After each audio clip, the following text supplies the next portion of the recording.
Now that we've covered DynamoDB in some detail, I'd like to take some time to talk about some of the other database services that Amazon offers. And the first is Amazon RDS, or Relational Database Service. Amazon RDS is a web service that makes it easier to set up, operate, and scale a relational database in the cloud. It provides cost-efficient, resizable capacity for an industry-standard relational database and manages common database administration tasks. When you create a server, you're getting CPU, memory, storage, and IOPS all bundled together.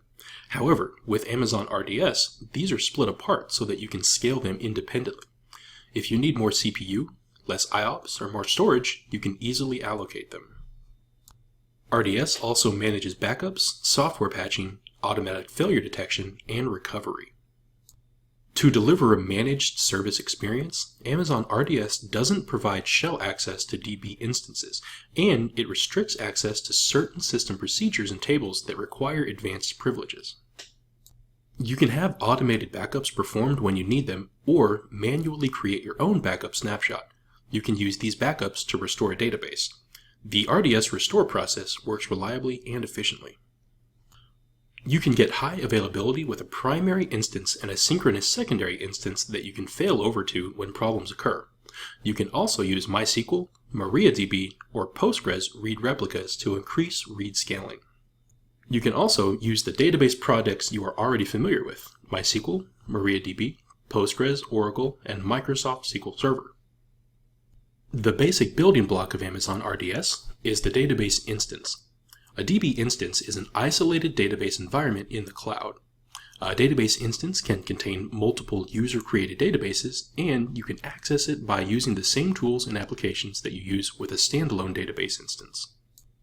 You've got the ability to create and modify a database instance by using the AWS command line interface, the Amazon RDS API, or the management console.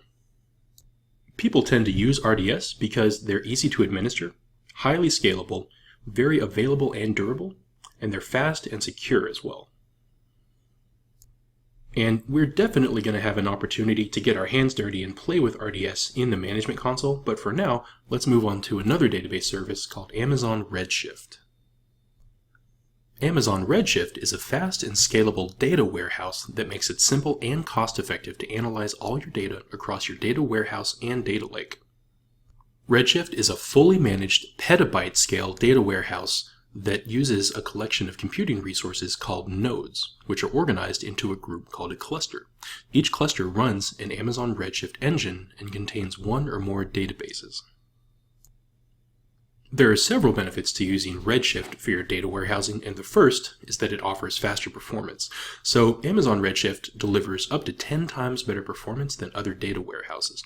It uses machine learning, a massively parallel architecture, compute-optimized hardware, and result-set caching to deliver high throughput and sub-second response times. Because Redshift is highly managed and automated, it's also very simple to use, set up, deploy, and manage.